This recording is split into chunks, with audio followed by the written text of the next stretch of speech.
Olá, boa tarde. Veja os destaques do Portal da Assembleia de hoje. Juízes eleitorais se reúnem em um último encontro de trabalho antes das eleições. Inaugurada mais uma central de apoio emocional e prevenção ao suicídio na capital. Na sala de entrevista, Juraci Filho conversa com Marcelo de Mello, chefe do IBGE no Maranhão.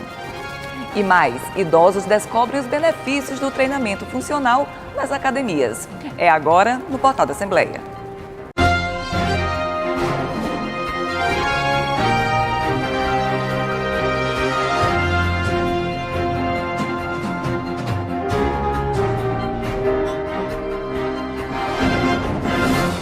Juízes de todas as 105 zonas eleitorais do Maranhão estão reunidos hoje em São Luís, na sede do TRE, para um último encontro de trabalho antes das eleições que acontecem no dia 7 de outubro. Entre os temas abordados estão a oficialização dos sistemas, os procedimentos nas juntas eleitorais, a transmissão de dados, além do poder de polícia e das inovações nos locais de votação. Esta foi a última reunião de trabalho com os juízes das 105 zonas eleitorais do estado. Durante a abertura do encontro, o desembargador Tairone Silva lembrou da importância da justiça eleitoral para a democracia e disse que a expectativa é de uma eleição rápida e tranquila. As eleições vão ser tranquilas, realmente, sem dificuldade.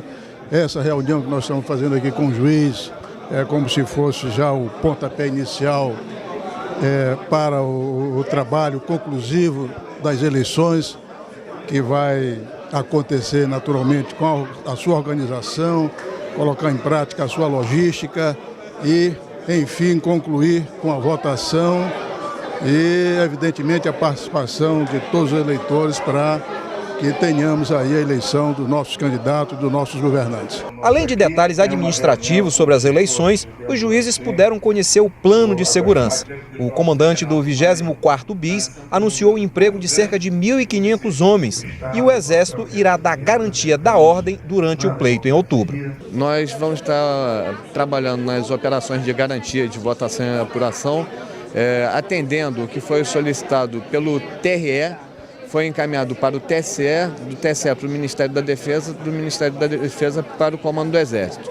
Então, aqui no estado do Maranhão foi autorizado o emprego da Tropa Federal em 72 municípios. E nós estaremos empregando tropa aqui de São Luís, do 24º Batalhão de Infantaria de Selva, do sul do Maranhão, 50 BIS, que é localizado em Imperatriz, tropas de Belém e de Macapá. Então, o atendimento das necessidades das zonas eleitorais será através do pedido dos juízes eleitorais. Tudo dentro da legalidade, o que é previsto para garantir a tranquilidade durante o pleito. Nas eleições deste ano, 70 municípios maranhenses contarão com a presença de forças federais. O reforço na segurança é para evitar problemas como os ocorridos em 2008 nas eleições na cidade de São Mateus, quando, após a divulgação do resultado final, pessoas descontentes protagonizaram cenas de vandalismo e depredaram prédios públicos. Este é o juiz de São Mateus. Ele lembrou do ocorrido, mas acredita que problemas como estes não se repetirão. O ocorrido no pleito passado de 2008 se decorreu em função de pendengas na disputa pelo pleito municipal. Eu havia requerido junto ao TRE reforço de tropas federais e havia sido indeferido. De lá para cá o TRE tem se comportado de maneira diferente, de modo que dessa vez, como das demais, depois do episódio de 2018, foi deferido reforço de tropas federais em todas as eleições às quais eu venho à frente dela. Ainda de acordo com o desembargador Tairone Silva, 3 horas após o fim da votação, todos os resultados da eleição devem estar concluídos. Os desafios do sistema carcerário entraram na pauta da Jornada de Direito da Universidade Estadual do Maranhão, que está acontecendo até hoje aqui na Assembleia. Os palestrantes destacaram a importância do tema entre os estudantes. O segundo dia da 7ª Jornada de Direito, promovida pela Universidade Estadual do Maranhão, reuniu profissionais e estudantes de várias faculdades da capital para debater as novas tendências na área jurídica. A jornada desse ano tem como tema discutir os 30 anos da Constituição. E por ser o texto mais importante para o aluno e para o profissional de direito, tornou-se importante discutir esses temas do direito constitucional, mas do direito tributário, do sistema penitenciário. Nós estamos hoje no segundo dia, inclusive, discutindo o sistema penitenciário e a Constituição com o desembargador Frois Sobrinho. Este evento, que comemora também os 10 anos do curso de Direito da UEMA, é muito importante porque se analisa a evolução da jurisprudência nas diversas áreas do direito. No meu caso, nós acompanhamos e discutimos como os tribunais vêm decidindo acerca dos precedentes judiciais em matéria tributária.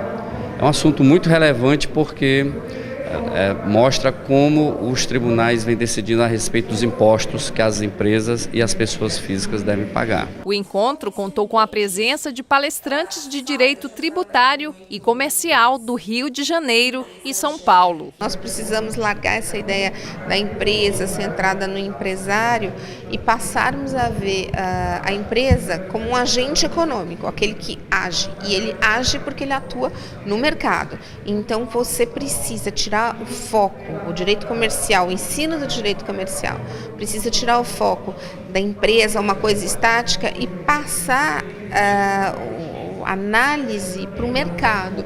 Eu acho que esse evento vem em muito boa hora.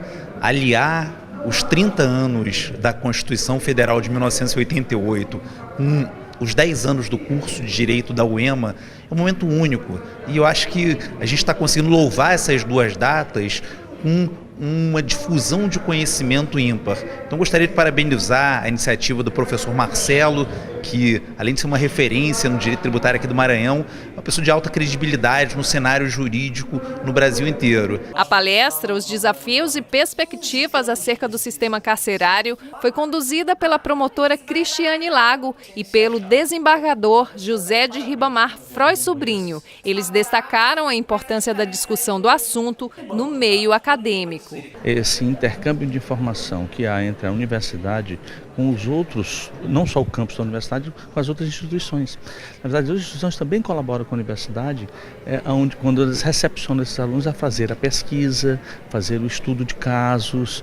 Então, a grande lição que sai daqui é que o campus ele não é só o campus físico da universidade, mas o campus de atuação nas outras instituições, juntos com os outros atores do direito. Na nossa mesa, por exemplo, nós tratamos sobre perspectivas e desafios para o sistema carcerário brasileiro, mostrando a realidade do nosso sistema, né, e o que pode melhorar, como se aperfeiçoar esse sistema, que tem um papel fundamental na ressocialização das pessoas que estão presas. Para quem ainda está na faculdade, a expectativa é aprender mais com as discussões sobre os temas debatidos durante a jornada.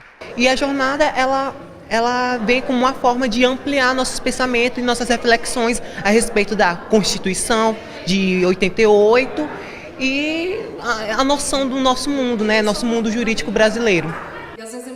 Veja no próximo bloco, na sala de entrevista, a conversa é com o chefe do IBGE no estado, Marcelo de Mello. O portal volta já.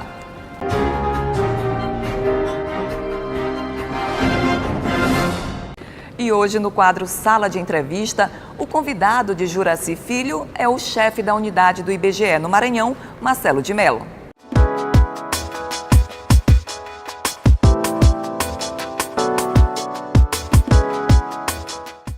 Olá, boa tarde. Que bom contar com a sua participação e audiência no portal da Assembleia, dentro do quadro Sala de Entrevista. E hoje eu chamo a sua atenção porque nós vamos falar sobre estimativa populacional, censo demográfico e tudo aquilo que se refere sobre a população do Maranhão e brasileira.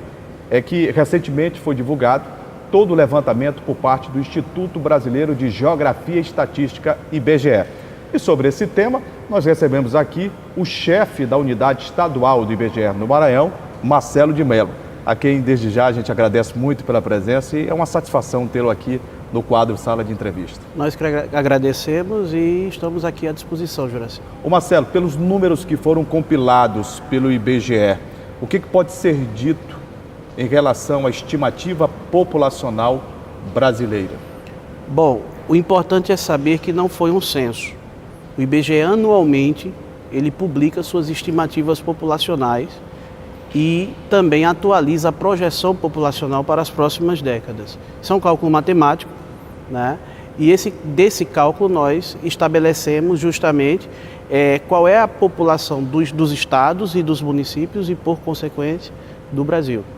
A população brasileira cresceu. Cresceu cerca de 800 mil pessoas. Isso é muito, é razoável, é preocupante? Isso é muito pouco, né? Nós temos a tendência demográfica de países já como a Europa, os países da Europa, né? Japão, que estão com sérias preocupações com relação ao crescimento vegetativo de sua população. É algo em torno de 0,3% da nossa população foi o crescimento brasileiro. Em relação à média nacional, como é que está o Maranhão em termos de crescimento populacional? O Maranhão, como estado, ele cresce acima do Brasil, ele cresce um pouco a mais de 1% ao ano. Entretanto, a maioria dos municípios maranhenses tiveram ou estagnação da população, ou seja, uma população com crescimento menor do que a média nacional, ou mesmo queda da sua população estimada. Marcelo, no que se refere a Brasil, por que nós estamos crescendo tão pouco? Olha, são vários fatores de cunho geográfico, mas também fatores de cunho social. A inclusão da mulher no mercado de trabalho, ela como coparticipante ou até individualmente, né, trabalhando, reduz drasticamente os índices de fecundidade.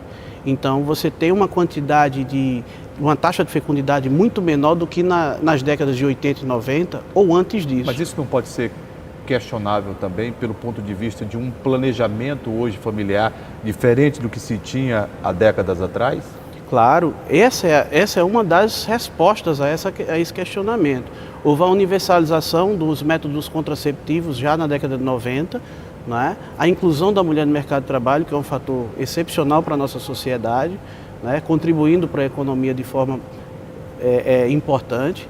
Entretanto, é bom que se diga também que ela recebe apenas 85% do que o homem no mesmo cargo, e isso é uma questão que nós temos que trabalhar no Brasil, mas necessariamente a quantidade de filhos tem diminuído e o casal ele tem preocupações econômicas fortíssimas, né, que mostram que acabam tendo uma participação muito grande nos custos do casal, né, a questão de ter mais um filho ou não.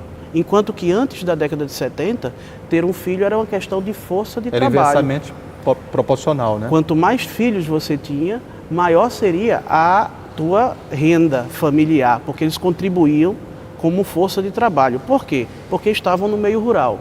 Agora, no meio urbano, a lógica é invertida.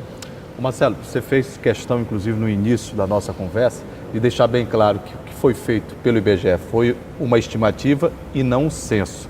O censo ele ocorre de 10 em 10 anos. Isso. Mas na metade desse tempo, o IBGE sempre realiza as estimativas para verificar, né, em relação à população o seu crescimento.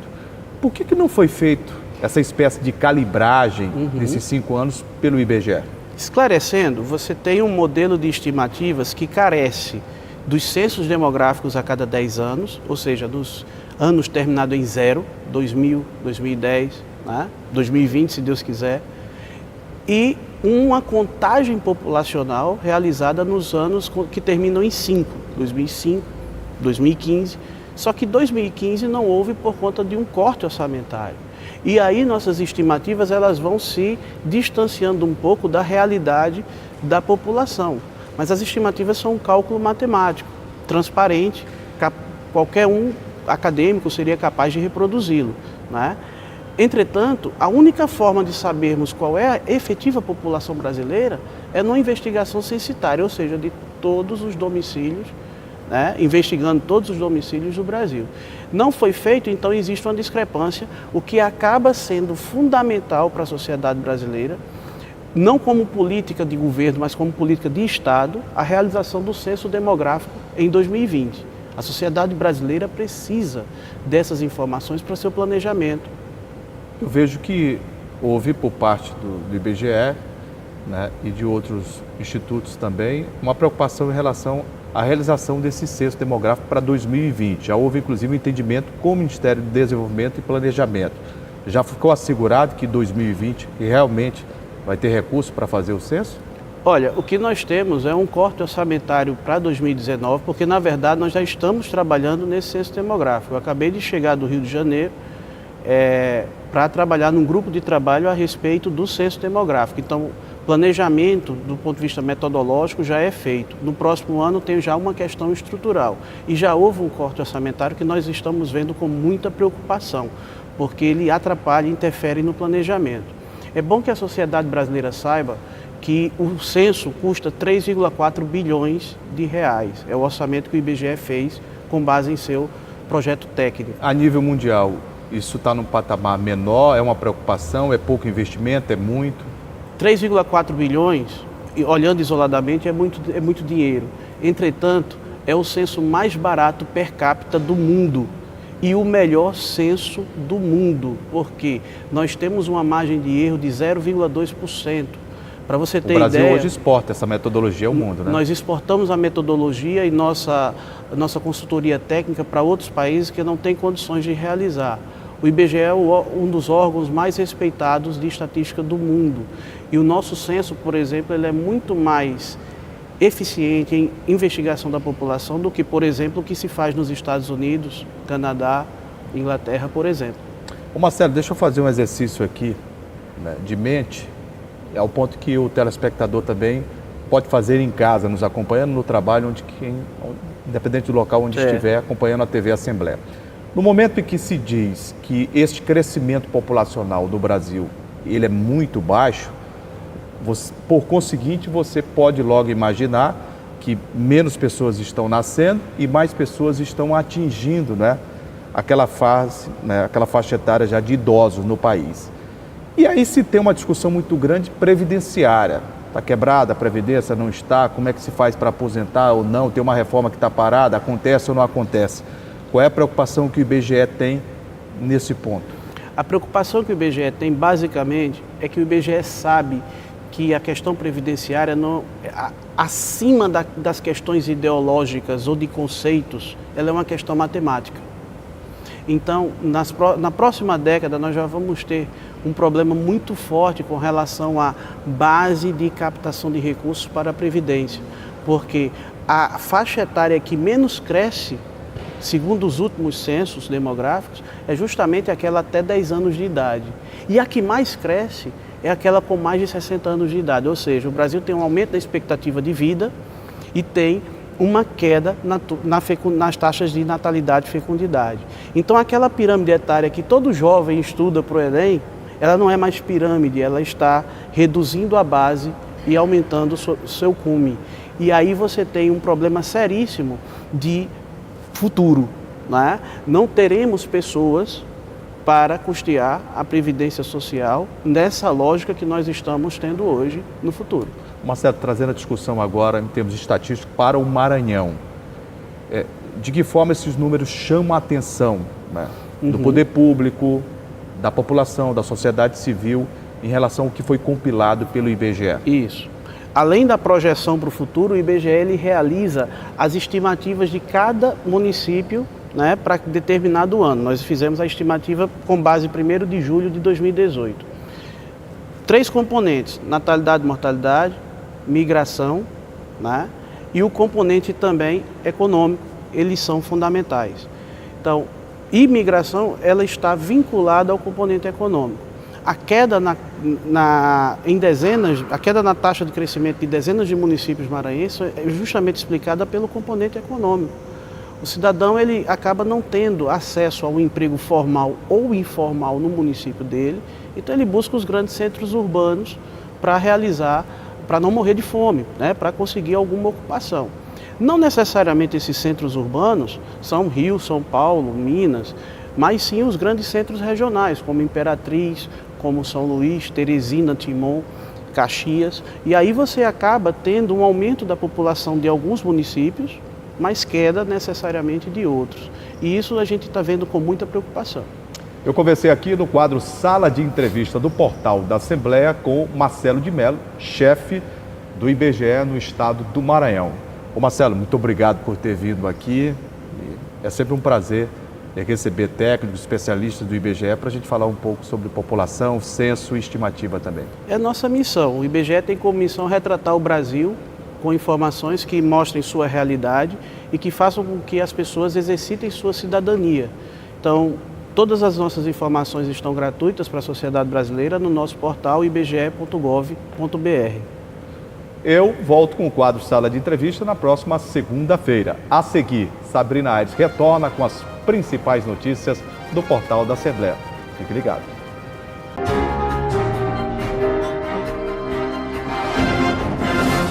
Foi inaugurado no Corpo de Bombeiros do Parque Bom Menino, da capital, um novo posto de atendimento telefônico de apoio emocional e prevenção ao suicídio. O repórter Ismael Gama tem os detalhes sobre o funcionamento. O Núcleo de Apoio à Vida de São Luís está funcionando desde o dia 6 de setembro, aqui no 1º Batalhão do Corpo de Bombeiros Militares, no centro de São Luís.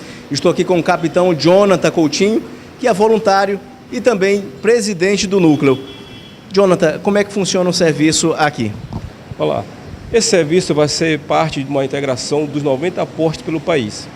Hoje, se você ligar para o número 188, vai cair um desses 90 postos. E um desses postos foi aberto aqui em São Luís, né, precisamente aqui no Corpo de Bombeiros. Se você ter ideia, esse programa já foi reconhecido pelo Ministério da Saúde como a melhor entidade não governamental de prevenção ao suicídio no país. Além de, a gente já fez a qualificação de 30 voluntários. O primeiro passo é fazer esse atendimento via telefone, o segundo é fazer o comunidade. E como é que é o trabalho de vocês aqui?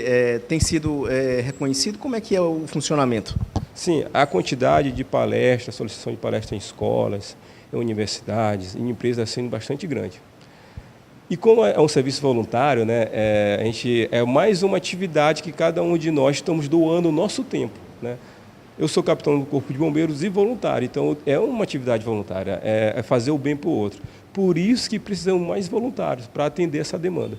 A importância desse serviço aqui em São Luís, tem registrado muitos casos de suicídio? Sim, só para você ter ideia, no Maranhão, ano passado foi 318 suicídios no Maranhão. Aqui na região metropolitana de São Luís, de agosto do ano passado até agosto desse ano, foram 53 suicídios. Número preocupante, né? Isso, preocupante. Preocupante, e a gente tem que fazer alguma coisa, né?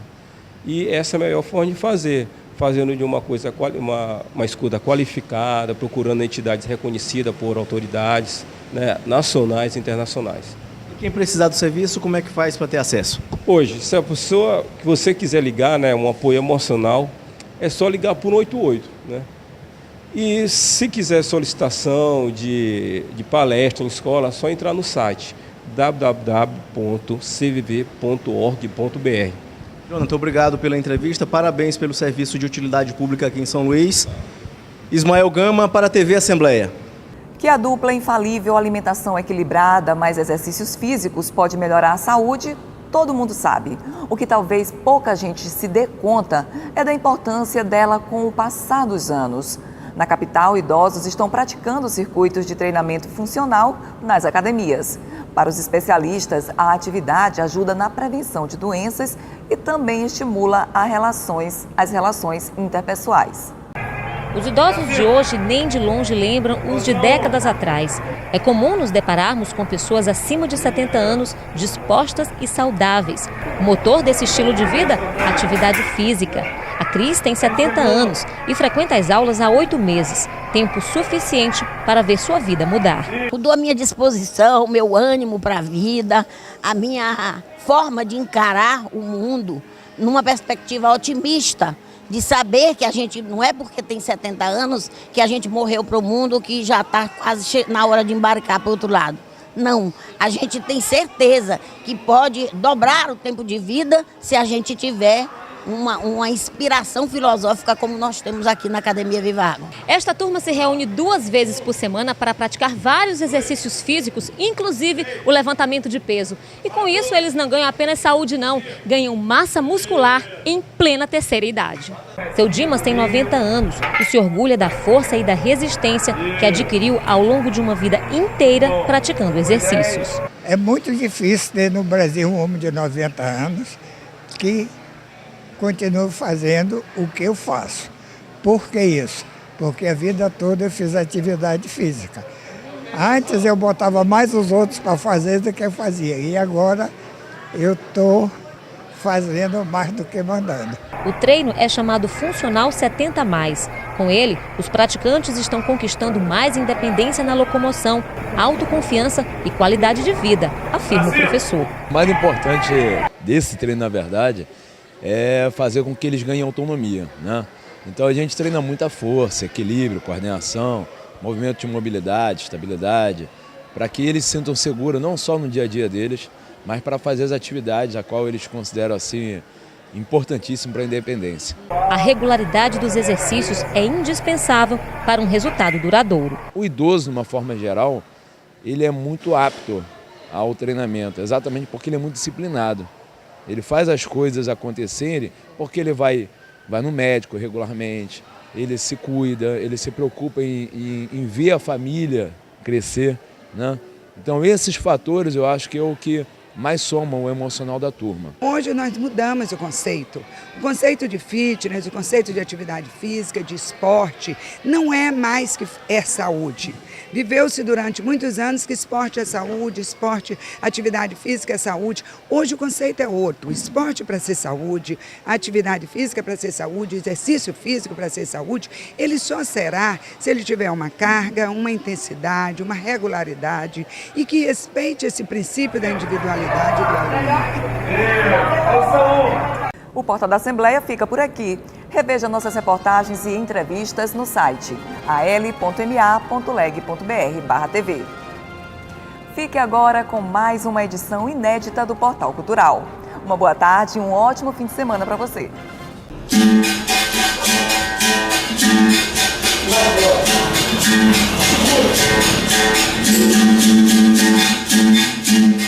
Capoeira, patrimônio material cultural da humanidade, patrimônio cultural brasileiro. E quando se fala de capoeira no Maranhão, não se pode, é claro, deixar de falar de Mestre Patinho. Ele nos deixou no passado, mas também deixou um legado super importante para a cultura do Maranhão. E o Portal Cultural desta semana traz a você uma exposição especial montada em homenagem a Mestre Patinho.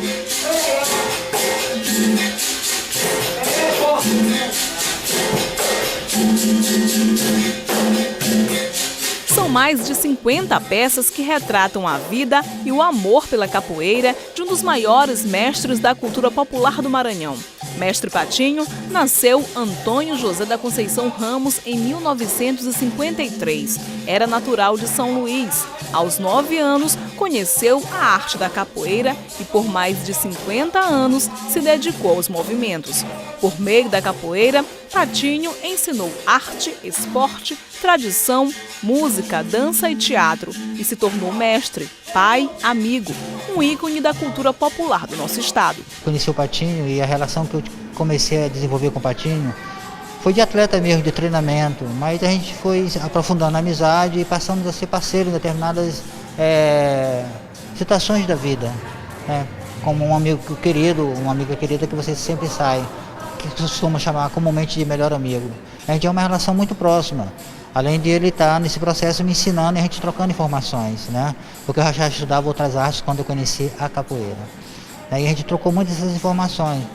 Então, através desse processo, a gente foi aprofundando nossa relação e ela adquiriu uma significação muito profunda, porque na capoeira, por exemplo, eu passei treinando com ele vários tempos, desde que o primeiro passo até a minha formação de mestre. Então, daí foram-se vários anos de aprendizagem e de relacionamento. A exposição Mestre Patinho e Materialidade fica em cartaz até o dia 14 de outubro no Museu Histórico e Artístico do Maranhão. São fotografias, vídeos, objetos pessoais e os utilizados nas rodas de capoeira comandadas pelo mestre. O visitante viaja pelo universo de quem era apaixonado pela expressão cultural herdada dos quilombos e que ganhou o mundo. A gente fez um projeto de restauração, um trabalho de pensar, catalogar o acervo de imagens do Mestre Patinho, acervo de instrumentos musicais também e de objetos de modo geral para fazer uma exposição aqui nesse espaço e uma atividade de oficinas no espaço externo, porque ele gravou o DVD aqui em 2013, então era um local assim que ele tinha bastante apreço e tudo mais, E aí o que a gente fez foi organizar esse material que estava todo disperso, catalogar, fazer um trabalho de limpeza, digitalização, backup, organização de pesquisa sobre as imagens e também o arquivo audiovisual, que temos aqui também na exposição um vídeo de 27 minutos a partir desse acervo de imagens de arquivo audiovisual também e de objetos dele, das experiências dele na tribo do Gorotiri com os Kayapó, de as bodonas, a passagem dele pelo circo, que tem um monociclo, tem os objetos circense, a percussão da coisa da cultura popular maranhense, que ele sempre teve, além da capoeira, ele sempre pesquisou muito cultura popular. Então ele tinha esse movimento, griot mesmo da cultura popular, um detentor de conhecimentos, saberes. A exposição é bem interativa. O visitante ele tem acesso direto e pode tocar nos objetos que pertenceram ao mestre Patinho. E olha que legal, os expositores eles criaram quadros em alto relevo que demonstram os movimentos da capoeira ensinados por mestre Patinho. Uma das coisas que ele mais amava era ensinar a arte da capoeira, claro, aprender com os ensinamentos. A maioria das peças faz parte do acervo do Centro de Cultura Mestre Patinho, coordenado pela viúva Erlene Gonçalves. Para ela, uma forma de manter viva a essência do mestre, falecido em junho de 2017 e que completaria 65 anos de idade, dia 14 de setembro. No Centro Cultural Mestre Patinho já é assim, né? Onde é a nossa residência também, que foi o lugar onde ele nasceu, inclusive. E que está impregnado da presença dele, né? E a gente transfere um pouquinho dessa presença dele para cá, para o museu, né? Para a galeria do Museu Artístico Histórico do Maranhão, onde ele fez um evento em 2010 que deu como fruto o DVD dele. Então é muita felicidade, ao mesmo tempo saudosa, né? Porque em 2010 ele estava aqui com a gente, hoje não mais, né? Com o mestre, a capoeira foi se expandindo nas últimas décadas no Maranhão. Formado em educação física pela UFMA, atleta de judô, karatê e jiu-jitsu, bailarino clássico e especialista em ginástica olímpica, Patinho criou a primeira escola de capoeira do estado no Laborarte, onde ensinou arte a crianças, jovens e adultos. Ele ainda continua sendo referência em capoeira no Brasil. Admirava porque também ele gostava do teatro, ele introduzia o teatro na capoeira. Ele fazia muito pantomima, muitas histórias que é da capoeiragem mesmo, da malandragem, da ginga, da capoeira. Então, Patinho foi uma referência, é uma referência, né? Foi, não. É uma referência de capoeira em São Luís do Maranhão e para onde também ele deixou os seus legados, né? Ele deixou seus alunos em Floripa, em Brasília, nesses lugares todos. Em agosto de 2017, 2 meses após a sua morte, Patinho recebeu o título de Mestre da Cultura Popular do Maranhão. Reconhecimento a quem ajudou a valorizar e a preservar a nossa cultura popular.